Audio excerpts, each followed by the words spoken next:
இந்தியாவில் அதிகரித்து வரும் நீரிழிவு உள்ளிட்ட உடல் பிரச்சினைகளுக்கு ஒரு வகையான பாக்டீரியாவே காரணம் என்று ஒரு ஆய்வில் தெரியவந்துள்ளது.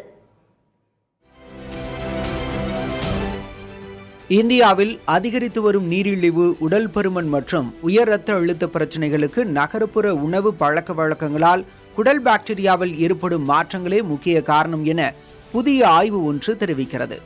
கட் மைக்ரோப்ஸ் இதழில் வெளியாகியுள்ள இந்த ஆய்வின்படி பீஸா, துரித உணவுகள் மற்றும் குளிர்பானங்கள் போன்ற பதப்படுத்தப்பட்ட உணவுகளை உட்கொள்வதால் குடலில் மெகாமோனாஸ் என்ற பாக்டீரியாக்கள் அதிகம் பெருகுவது கண்டறியப்பட்டுள்ளது.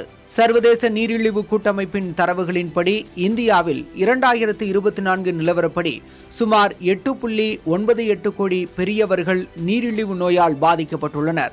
இதில் 43% அவர்களுக்கு நோய் இருப்பதையே அறியாமல் இருக்கின்றனர். மனிதர்களின் பரம்பரை மரபணுக்களை விட அவர்கள் வாழும் சூழலும் உட்கொள்ளும் உணவுமே குடல் பாக்டீரியாக்களின் தன்மையையும் ஆரோக்கியத்தையும் தீர்மானிக்கிறது என்று ஆய்வாளர்கள் தெரிவித்துள்ளனர்.